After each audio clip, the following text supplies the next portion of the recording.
Bom dia, pessoal da primeira série. Vamos lá para a nossa aula semanal, né? Nossa videoaula. Bom, dando prosseguimento ao currículo, né?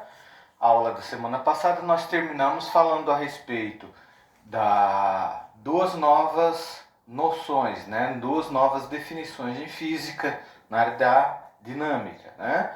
Nós falamos a respeito da quantidade de movimento, né? Também conhecida como momento linear, e impulso, que são duas grandezas que estão acopladas uma à outra, né?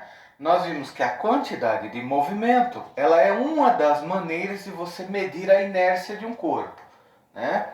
A inércia, lembrando, a partir da primeira lei de Newton, é a dificuldade que um corpo apresenta à mudança de seu estado de movimento, né?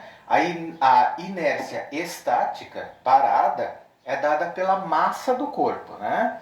Então, lembrando, com as leis de Newton, nós fomos um passo além da definição de massa.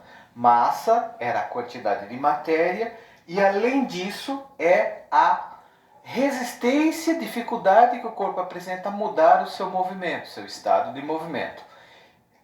A massa de um corpo parado representa a inércia estática. Porém, quando ele entra em movimento, é fácil perceber que a inércia aumenta. Aumenta por quê? Porque ela pode ser modificada pela velocidade. Não é que a massa modifica, mas quanto mais rápido um corpo se movimenta, mais difícil fica mudar o movimento desse corpo.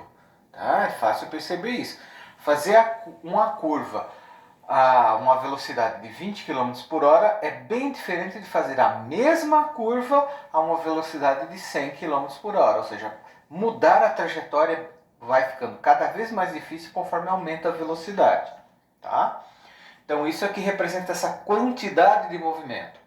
Tá? Um aumento da inércia, mas é uma inércia em condições de movimento, por isso que é chamada inércia dinâmica. Tá? E o impulso a gente verificou no finalzinho da aula passada, né, a gente fez a demonstração matemática e viu que o impulso ele equivale a uma variação da quantidade de movimento. Tá? Então nós podemos escrever assim: a quantidade de movimento,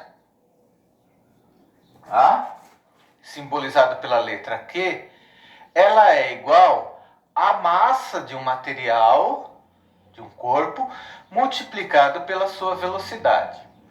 E nós vimos a outra grandeza, que o impulso, representado pela letra I maiúscula, tá? Ela é dada pela força aplicada a um corpo ou produzida por um corpo, por exemplo, pelo motor de um foguete, multiplicado pelo ΔT. Esse ΔT é o tempo que essa força atuou. Se atuou por um segundo, por um segundo, 2 segundos, 3 segundos e por aí vai, né? E nós vimos que essas duas grandezas elas estão relacionadas, tá?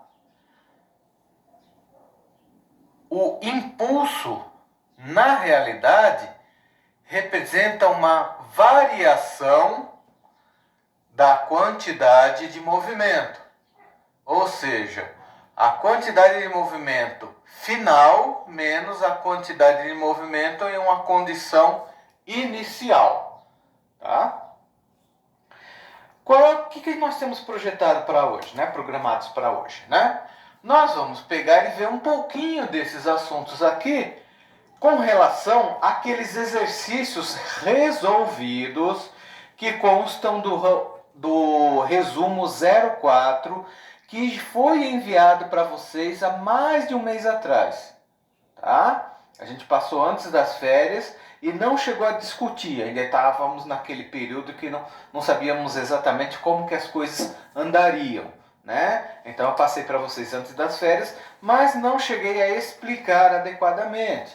Né? Foi muito rapidamente. Então nós vamos ver isso de uma maneira um pouco mais pormenorizada agora. Tá bom?